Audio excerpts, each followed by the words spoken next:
बिस्मिल्लाहिर्रहमानिर्रहीम अस्सलामु अलैकुम वरहमतुल्लाहि वबरकातुहू। उम्मीद है दोस्तों आप सब खैर व आफियत से होंगे। आज हमारा CS301 data structures and algorithm का लेक्चर नंबर 36 है, जिसमें हम डिफरेंट कंसेप्ट्स को कवर करेंगे। तो पहला यहाँ पे कंसेप्ट है रनिंग टाइम एनालिसिस। इसको हमने प्रीवियस लेक्चर के 35 के अंदर कवर किया था, लिहाजा इसको हम दोबारा कवर नहीं करने वाले, क्योंकि जो चीज़ हमने प्रीवियस लेक्चर में कवर किया उससे आगे टाइम वेस्ट नहीं करेंगे। नेक्स्ट आगे स्टार्ट करते हैं। नेक्स्ट है जी हमारे पास यूनियन बाय साइज़। अब यूनियन बाय साइज़ क्या होता है? यूनियन बाय साइज़ का दोस्तों मतलब ये होता है कि यहाँ पे लेट से, अगर मैं पहले आपको इसको करवाने से पहले थोड़ी सी एग्जाम्पल देना चाहता हूँ, ताकि आपको जब मैं एग्जांपल जो हैंडआउट्स में दी गई है, अगर मैं उसको जब आपको करवाऊँ तो आपको किसी तरह की कोई कन्फ्यूजन ना हो, क्रिएट हो वहाँ पे। ठीक है जी। तो लेट्स से आपके पास कुछ सेट्स हैं, ठीक है, ये देखें 1 2, ठीक है जी, और 3 और 4, ठीक है। लेट्स से आपके पास ये 4 सेट्स हैं, ठीक है जी, जिनमें आपको कुछ वैल्यूज़ गिवन है। लेट्स से 1, लेट्स से 2, ठीक है, लेट्स से 3, ठीक है जी, और लेट्स से 4। ये आपके पास कुछ वैल्यूज़ गिवन है इनमें, ठीक है जी, 4, ठीक है जी। अब दोस्तों आपको कहा जाता है, अब ज़रा गौर से रूल सुन लीजिएगा, यूनियन बाय साइज़ का मतलब क्या होता है, यानी यूनियन करने का रूल क्या है यहाँ पे। तो लेट्स से आपको कहा जाता है कि आपने 1 और 4 का यूनियन करना है। तो आप कैसे यूनियन करोगे? तो यहाँ पे बड़ा इजी रूल है कि देखते हैं कि अगर जो आपके पास फर्स्ट जो वैल्यू गिवन है, यानी जो फर्स्ट वैल्यू गिवन है, इसके पास पहले से कितने मेंबर हैं और दूसरी के पास पहले से कितने मेंबर हैं, ठीक है जी। अगर दोस्तों आपकी जो पहली वैल्यू है उसके पास मेंबर जो हैं वो ज़्यादा हों, मेंबर क्या हों, ज़्यादा हों, तो ये पेरेंट बनेगा, पहला पेरेंट बनेगा। और अगर दोस्तों जो आपका दूसरा है, दूसरी आपको जो वैल्यू सेट के अंदर जो एलिमेंट गिवन किया गया, अगर इसके पास number of elements, number of members ज़्यादा हों तो ये पेरेंट बनेगा, ठीक है। सिंपल सा इतना सा फंडा है और कोई चीज़ नहीं है यूनियन बाय साइज़ में। अब आपको अगर यानी ये तो आपको समझ आ गया कि पेरेंट का मतलब क्या होता है। यानी पेरेंट का मतलब होता है जो नोड ऊपर जाती है, यानी जो नोड ऊपर सबसे टॉप पे बनती है वो पेरेंट नोड कहलाती है, और जो उसके नीचे बनती है वो चाइल्ड होती है, ठीक है जी। ये बात समझ आती है। नेक्स्ट अब आप ये सोच रहे होगे कि यहाँ पे मेंबर का मतलब क्या है। मेंबर का दोस्तों मतलब ये फ़र्ज़ करें, अभी देखें 1 के पास कितने मेंबर हैं? सिर्फ एक ही मेंबर है। कौन सा? इटसेल्फ, ये अपना खुद का मेंबर है, ठीक है जी। इसके पास कितने मेंबर हैं? सिर्फ एक ही मेंबर है, ये इटसेल्फ मेंबर है, अपने आप का ही। इसके पास कितने मेंबर हैं? एक ही है। इसके पास कितने मेंबर हैं? एक ही है, यानी इटसेल्फ ही अपना खुद का मेंबर है, ठीक है जी, एक मेंबर है। और फर्स्ट करिए आपको कहा जाता है 1 और 4 का आपस में जोड़ा बनाओ। अब देखो 1 के पास कितने मेंबर हैं? एक ही। 4 के पास कितने मेंबर हैं? एक ही। दोनों इक्वल हैं, लिहाजा जब दोस्तों दोनों इक्वल हो ना, तो बाय डिफ़ॉल्ट पहले वाला आपका पेरेंट बन जाता है। बाय डिफ़ॉल्ट कौन पेरेंट बनेगा? पहले वाला। यानी यहाँ पे पेरेंट कौन बनेगा? 1 पेरेंट बन जाएगा और 4 इसका चाइल्ड बन जाएगा, ऐसे, ठीक है जी। समझ आ रही है बात? ऐसे 4 इसका नीचे आके चिल्ड्रन बन जाएगा कुछ इस तरह से, और ऐसे हाँ आप जो है वो एरो लगा दोगे कि ये जो है 4 बिलोंग कर रहा है, यानी रिलेशन है इसका 1 के साथ, और यहाँ से ऐसे आपका 4 कट हो जाएगा। सॉरी, ये 4 आपको यहाँ से कट हो गया, ठीक है। समझ आ गई बात की? तो मैंने क्या रूल बताया भला कि दोनों में से जिसके नंबर ऑफ़ मेंबर, ये मतलब होता है मेंबर का। अब देखो, अगर मैं अब आपसे पूछूं 1 के कितने मेंबर हैं, तो आप कहोगे 2 कैसे? एक ये इटसेल्फ इसका अपना ये 1 वाला, और एक इसका ये 4 वाला मेंबर, तो 2 मेंबर हो गए। तो इस तरह ये दोनों मिलकर 2 मेंबर बन गए एक फैमिली के। समझ आ गई बात? तो ये होता है मेंबर। तो उसने क्या कहा था, कहता है यूनियन बाय साइज़ के अंदर पेरेंट वो बनता है जिसके मेंबर्स ज़्यादा होते हैं। पेरेंट कौन बनता है? जिसके मेंबर ज़्यादा हो। तो अगर आपको ये फर्स्ट करें 2 एलिमेंट गिवन है, तो इसके पेरेंट अगर ज़्यादा पहले के तो ये पेरेंट बनेगा, अगर दूसरे के मेंबर ज़्यादा तो ये पेरेंट बनेगा, और अगर दोनों के इक्वल हैं तो फिर जो पहला है ना बाय डिफ़ॉल्ट वो आपका मेंबर बन जाएगा, वो आपका पेरेंट बन जाएगा, सॉरी, ठीक है। जो पहली वैल्यू है वो बाय डिफ़ॉल्ट क्या बन जाएगी? पेरेंट बन जाएगी। समझ आ गई? चलें अब अगर फ़र्ज़ करें आपको कहा जाता है जी, यहाँ पे एक और एलिमेंट दिया जाता है, सेट दिया जाता है, कहा जाता है कि 1 का 2 के साथ जो है रिलेशन बनाओ। तो अब आप क्या करोगे? अब आप मुझे ये बताओ, क्या 1 को पेरेंट बनाओगे या 2 को पेरेंट बनाओगे? तो सिंपल, बड़ा ही आसान है। देखोगे कि 1 के पास कितने मेंबर हैं और 2 के पास कितने मेंबर हैं। तो 1 के पास मेंबर हैं 1 और 2, 2 के पास कितने मेंबर हैं? सिर्फ एक ही मेंबर है, लिहाजा कौन पेरेंट बनेगा? उसने क्या कहा था, जिसके पास मेंबर ज़्यादा हों। अगर दोनों के पास इक्वल है तो पहला जो है वो आपका पेरेंट बन जाता है। तो यहाँ पे 1 के पास मेंबर ज़्यादा, लिहाजा 1 पेरेंट बनेगा, यानी जो आपका ट्री बनेगा ना वो कुछ इस तरह का होगा। यानी ये आपका 2 जो है वो ऐसे बन जाएगा, चिल्ड्रन बन जाएगा ऐसे, और 1 का चिल्ड्रन बन जाएगा ऐसे, 2 चिल्ड्रन बन जाएगा, और ये एरो ऐसे लग जाएगा, ये एरो इस तरह से ऐसे लग जाएगा, और ये ऐसे एरो लग जाएगा, ठीक है जी। और ये टू यहाँ से ऐसे रिमूव हो जाएगा। तो उम्मीद आपको समझ आ गई होगी कि इसका क्या मतलब होता है, यूनियन बाय साइज यूनियन कैसे करते हैं, यानी पेरेंट कौन बनता है और चाइल्ड कौन बनता है वो मैंने आपको बता दिया। जिसके नंबर ऑफ मेंबर्स ज़्यादा होंगे वो पेरेंट बन जाएगा, और अगर दोनों के इक्वल है तो फिर क्या होता है जनाब, फिर ये होता है कि अगर दोनों के इक्वल हैं तो पहले वाला आपका जो क्या बन जाता है, पेरेंट बन जाता है। दूसरी बात सुन लें ज़रा, जब आप पेरेंट और चाइल्ड बना देते हैं उसके बाद दोस्तों आपने ये भी बताना होता है कि फ़र्ज़ करें कि जो दूसरा है, फ़र्ज़ करें ये 2 है, इसके आपने हिस्ट्री में जाके लिखना है कि इसके अब कितने मेंबर हो गए हैं, इसके पास कितने मेंबर हो गए हैं, 2 मेंबर हो गए हैं या 3 मेंबर हो गए हैं। आपने ऐसे इंक्रीज़ भी करना है कितने मेंबर हो गए हैं यहाँ पे, जैसे लेट्स से 1 के पास अब कितने मेंबर हैं, 3 है, तो आपने इसकी हिस्ट्री में जाकर लिखना 3 मेंबर हो गए हैं।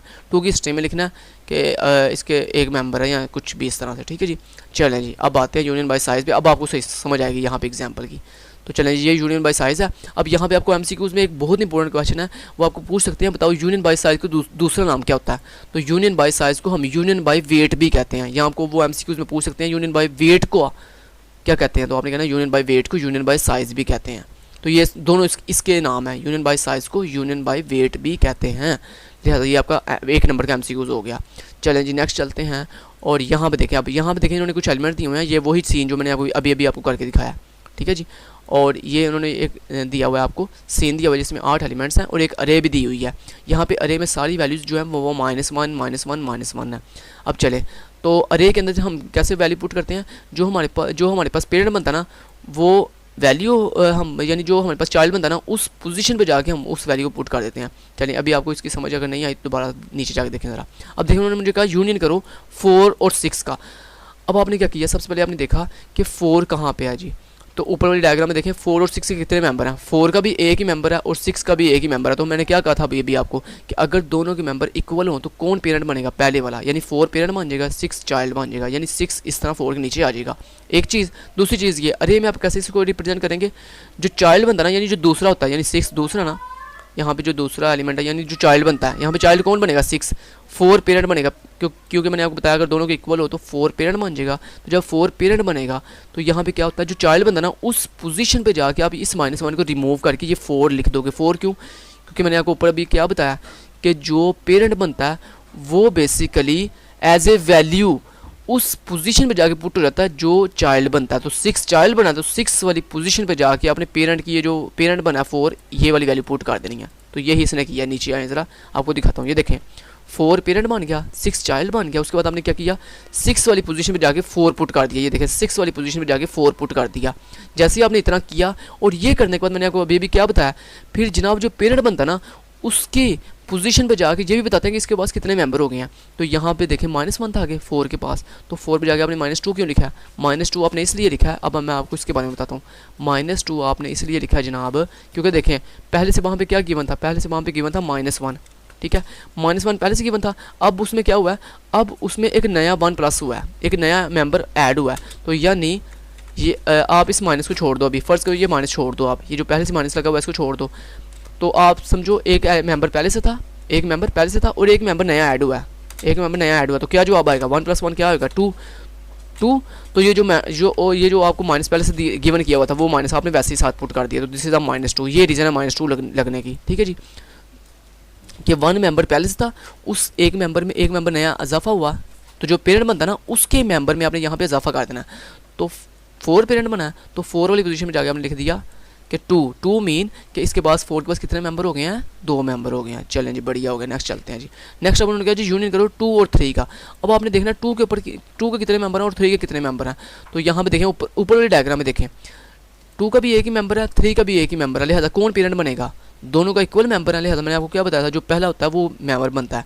तो 2 मेंबर यहाँ पे पेरेंट बनेगा, तो 2 पेरेंट बनेगा और 3 उसका चाइल्ड बनेगा। जब ऐसे हो जाएगा उसके बाद हम क्या करेंगे, यहाँ पे देखें नीचे आए ज़रा और ये देखें यही किया, 2 पेरेंट बन गया, 3 चाइल्ड बन गया। अब नेक्स्ट स्टेप में आपने क्या करना होता है, अरे में जाके ये जो चाइल्ड बनता है ना इस पोजीशन पे जाके आपने पेरेंट की ये वाली वैल्यू पुट करनी होती है। तो ये देखें पोजीशन नंबर 3 पे जाके, चाइल्ड 3 बना था ना, तो पोजीशन नंबर 3 पे जाके आपने ये जो पेरेंट बना इसकी value put as a value put कर दी। तो पोजीशन नंबर 3 पे जाके मैंने 2 पुट कर दिया। उसके बाद तीसरा स्टेप क्या होता है, जो आपका पेरेंट बनता है ना उसके पोजीशन पे जाके एक मेंबर का इजाफा कर देते हैं, क्योंकि एक मेंबर आपने नया अभी एक मेंबर ऐड किया है। तो पोजीशन नंबर 2 पे जाके मैंने -2 इसलिए किया क्योंकि -1 पहले से था, उस -1 में एक +1 का इजाफा हुआ तो जवाब आएगा -2। तो यही इसकी रीज़न है, ठीक है जी। चले नेक्स्ट आपको समझ आ गई होगी, नेक्स्ट चलते हैं जी। अब देखें यहाँ पे आपको दिया गया जी 1,4। अब 1,4 का मतलब क्या है कि आपने देखना 1 के कितने मेंबर हैं और 4 के कितने मेंबर हैं। तो ऊपर आए, ऊपर वाले डायग्राम में देखें 1 के कितने मेंबर हैं। 1 के पास सिर्फ एक ही मेंबर है और 4 के पास कितने मेंबर हैं, 2 मेंबर हैं, एक ये अपना खुद और एक ये है, 2 मेंबर हो गए। अब दोस्तों दोनों में से ज़्यादा मेंबर किसके पास है, 4 के पास, तो लिहाजा 4 पेरेंट बनेगा, 1 चिल्ड्रन बनेगा। तो ये देखें इसने यही किया है, नीचे आए ज़रा, ये देखें ज़रा, 1 चिल्ड्रन बन गया, 4 पेरेंट बन गया। तो नेक्स्ट ये तो हो गया पहला स्टेप, ठीक है, कि पेरेंट कौन बनेगा और चाइल्ड कौन बनेगा। उसके बाद दूसरा स्टेप कौन सा होता है, दूसरा स्टेप ये होता है कि आपने ये जो चाइल्ड बना है इस पोजीशन पे जाके ये जो पेरेंट बना है ये वाली वैल्यू पुट करनी होती है। तो मैंने पोजीशन नंबर 1 पे जाके 4 पुट कर दिया, ये देखें पोजीशन नंबर 1 पे जाके 4 पुट कर दिया, ठीक है जी। ये दूसरा स्टेप था। तीसरा स्टेप क्या होता है कि जो आपका अभी भी पेरेंट बना है उस पेरेंट में जितने अभी आपने न्यू मेंबर ऐड किए हैं उतने का इंक्रीमेंट कर देते हैं। तो ऊपर देखें पहले क्या था, ऊपर -2 था, ये देखें पोजीशन नंबर 4 पे -2 था, -2 में +1 हुआ, जवाब आ गया -3, जवाब आ गया -3। ये देखें पोजीशन नंबर 4 पे जाके -3 आ गया। इस माइनस को अभी आप भूल जाएं। तो ये 3 का मतलब क्या है, 3 का मतलब ये है 4 के पास 3 मेंबर हैं। वो कैसे बोला, 1 2 और ये 3, ठीक है जी, समझ आ गई। चले जी बढ़िया हो गया। नेक्स्ट चलते हैं जी। नेक्स्ट फिर भी अगर कोई कन्फ्यूजन हुई तो कमेंट में पूछ लीजिएगा। चलें यहाँ पे देखें, अभी उसने कहा जी यूनियन करो 2,4 का। 2,4 का मतलब क्या है कि आपने देखना कि 2 के पास कितने मेंबर हैं और 4 के पास कितने मेंबर हैं। चलें ऊपर आए ज़रा, ऊपर देखें 2 के पास कितने मेंबर हैं। 2 के पास सिर्फ एक ही मेंबर है, सॉरी 2 मेंबर हैं। 2 के 2 मेंबर हैं, 1 और 2 मेंबर हैं। और 4 के पास कितने मेंबर हैं, 1 2 और 3 मेंबर हैं। लिहाजा 4 के पास ज़्यादा मेंबर हैं, लिहाजा 4 पेरेंट बनेगा, 2 इसका चाइल्ड बनेगा।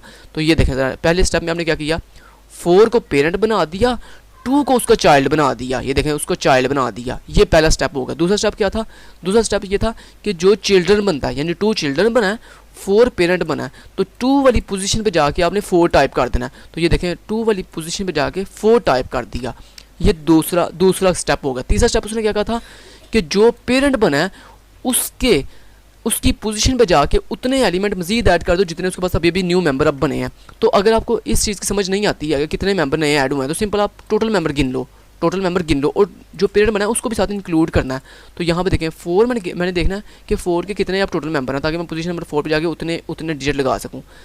तो यहाँ पे देखें 1 2 3 4 और 5 मेंबर हैं 4 के। तो यहाँ पे आपने जाके 4 वाली पोजीशन में जाके क्या लिख दिया, -5, -7 लिखा रहना है, माइनस नहीं आपने हटाना, माइनस लिख के आगे आपने उतने नंबर बता देने जितना इसके मेंबर हैं। तो 5 मेंबर हैं तो -5 लिख दिया, ठीक है जी। तो ये तीसरा स्टेप हो गया।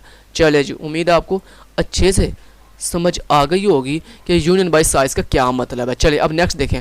नेक्स्ट उसने मुझे क्या जी, यूनियन करो 5,4 का। अब आपने देखा कि 5 के कितने मेंबर हैं और 4 के कितने मेंबर हैं। देखिए 5 के पास सिर्फ एक ही मेंबर है, 4 के पास 5 मेंबर हैं, 1 2 3 4 5। तो किसके मेंबर ज़्यादा हैं, 4 के। तो ज़्यादा 4 पेरेंट बनेगा, 5 इसका चाइल्ड बनेगा। तो नीचे आए ज़रा, ये देखें ज़रा, 4 पेरेंट बन गया, 5 चाइल्ड बन गया। उसके बाद दूसरा स्टेप क्या था कि जो चाइल्ड बना है उस पोजीशन पे जाके ये वाली पेरेंट वाली वैल्यू ऐड कर देनी है। तो मैंने पोजीशन नंबर 5 पे जाके, ये देखें चाइल्ड कौन बना 5, तो पोजीशन नंबर 5 पे जाके पेरेंट कौन बना 4, तो 4 पुट कर दिया, ठीक है। ये दूसरा स्टेप था। तीसरा स्टेप क्या था कि आपने देखना था जो आपका पेरेंट बना है उसके पास कितने मेंबर अभी भी टोटल आए हैं।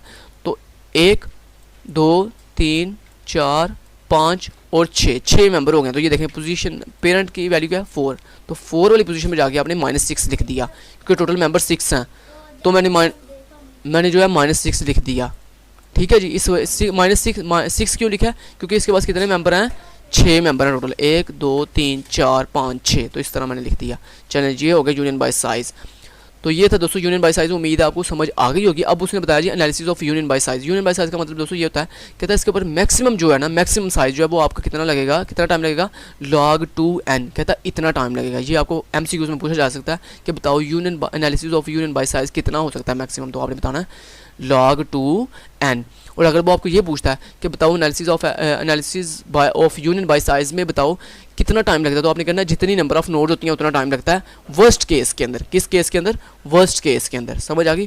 वैसे इसका असल फार्मूला ये वाला log 2n, ठीक है जी। चलें जी, बढ़िया हो गया। नेक्स्ट ये हो गया आपका यूनियन बाय साइज। नेक्स्ट आ जाते हैं हमारे पास union by height.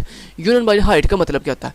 Union by height का मतलब ये होता है कि आपने हाइट को मिनिमाइज़ करना होता है, क्योंकि जितनी वो कहता है जितनी ज़्यादा हाइट होगी ना उतना ज़्यादा आपको टाइम ज़्यादा लगेगा फाइंड करते हुए, क्योंकि आपको कोई भी एलिमेंट फाइंड करते हुए या रिलेशनशिप फाइंड करते हुए उतना ज़्यादा टाइम लगेगा जितनी आपकी ट्री की हाइट ज़्यादा होगी। अब यहाँ पे देखिए ट्री की कहता है हाइट हमेशा मिनिमाइज़ करते हैं, तो मिनिमाइज़ कैसे करेंगे वो मैं आपको वापस सिखाता हूँ पहले, फिर हम देखेंगे उसको। यहाँ पे देखिए फ़र्स्ट करें आपको दोस्तों, और हम फाइंड क्या करते हैं, हम हमेशा फाइंड करते हैं रूट नोड। फर्स्ट करें आपके पास कुछ एलिमेंट है, फर्स्ट करें ये है, ये है, ये है और ये है, और इसी तरह फ़र्ज करें आपके पास, चले फ़र्ज करें इतने लेते हैं पहले। तो फ़र्ज करें आपके पास ये है, ठीक है, ये है और ये है जी, और उसके बाद ये है। अब ज़रा गौर से देखिएगा, अब यहाँ पे देखें ये मेरी रूट नोड है, ये मेरी क्या है जी, रूट नोड है। अब फ़र्ज़ करें मैंने यहाँ से अगर रूट नोड फाइंड करनी हो तो क्या कैसे फाइंड करूँगा? सिंपल, मैं इस नोड से इस नोड पे गया तो मुझे रूट नोड मिल गई, ठीक है जी। ओके, एक स्टेप में मुझे रूट नोड मिल गई। अगर मैं इस नोड से रूट नोड फाइंड करूँगा तो फिर अगर मैं इस नोड से रूट नोड फाइंड करूँगा तो मुझे एक स्टेप में जाके रूट नोड मिल गई, ठीक है। फ़र्ज़ करें यहाँ पे भी एक नोड है, फ़र्ज़ करते हैं यहाँ पे भी एक नोड है, ठीक है जी, और ये भी एक नोड है, फ़र्ज़ करते हैं कुछ ऐसे, ठीक है जी। अब ज़रा गौर से देखिएगा, लेकिन अगर आपको कहा जाता है कि इस पोजीशन से जो है वो रूट नोड फाइंड करो, तो आपका क्या करना पड़ेगा? पहले आपको इस नोड से इस नोड पे जाना पड़ेगा, फिर इस नोड से इस नोड पे जाना पड़ेगा, तो फिर आपको रूट नोड मिली। यानी आपको रूट नोड फाइंड करने के लिए कितने स्टेप मूव करना पड़ा? 2 स्टेप मूव करना पड़ा। इस तरह अगर आपने इस नोड से जाना हो रूट नोड के पास तो आप कितने स्टेप जाओगे? पहले इस स्टेप पे, फिर आप यहाँ से यहाँ, तो यानी आपको कितने स्टेप जाना पड़ा? एक स्टेप ये हो गया, दूसरा स्टेप आपका ये हो गया, तो 2 स्टेप मूव करना पड़ा। तो क्या दोस्तों हम इस ये जो हाइट हमने बनाई हुई है, क्या हम इस हाइट को रिड्यूस यानी कम नहीं कर सकते कि हमारा जो टाइम हमारे लग रहा है, यानी जो हमें चल के जाना पड़ा है इतनी दूर, क्या ये हमारा कम नहीं हो सकता? ये कम कैसे होगा? अगर ये आपका टाइम जो आपको स्टेप मूव करने पड़ रहे हैं, ये आपको कम कब होगा? जब ये वाली नोड डायरेक्टली नोड के साथ कनेक्टेड हो, रूट नोड के साथ। यानी अगर आप इस नोड को यहाँ से ऐसे कट करके ऐसे डायरेक्टली रूट के साथ अटैच कर दो, इसी तरह इस नोड को यहाँ से ऐसे कट करके डायरेक्टली आप ऐसे अटैच कर दो रूट के साथ, तो देखो अब आपको क्या 2 स्टेप लगेंगे? नहीं। अब अगर मैं आपको कहूँगा इस नोड से मुझे रूट नोड पे जाना है, तो आप कैसे जाओगे? आप सिंपली इस नोड से डायरेक्टली ऐसे रूट नोड पे पहुँच गए। तो अब बताओ, अब आपको कम टाइम लगा या पहले कम टाइम लग रहा था? अब आपको एक स्टेप के अंदर रूट नोड मिल गई है। यानी कहने का मतलब ये है, जब हम सारी नोड्स को डायरेक्टली रूट नोड के साथ अटैच कर देते हैं तो हमें अपनी रूट नोड को फाइंड करते हुए टाइम कम लगता है। तो यही उसने कहा था, कहता जितने आपके ये देखिए जितनी आपकी ट्री की हाइट, ये हाइट होती है जितने आप स्टेप नेक्स्ट टाइम मूव करते हो, तो कहता जितनी आपकी ट्री की हाइट जो है वो कम होगी, लेस होगी, कहता उतना ही हमें रूट नोड को फाइंड करने में आसानी होगी। यही मतलब होता है यूनियन बाय हाइट का, बस और कुछ मतलब नहीं है, ठीक है। चलिए अब मैं आपको इसका दिखाता हूँ इनका क्या मतलब है। चलिए नीचे आते हैं और ट्री के लिहाज से देखते हैं। ये देखें एक सिनेरियो दिया हो गया आपको, ठीक है जी। अब यहाँ पे देखिए एक नोड है, फर्स्ट करें ये रूट नोड है 7, ठीक है। इसके साथ ये डिफरेंट नोड्स अटैच हैं, ये डिफरेंट नोड अटैच हैं, ये इस नोड का इसके साथ।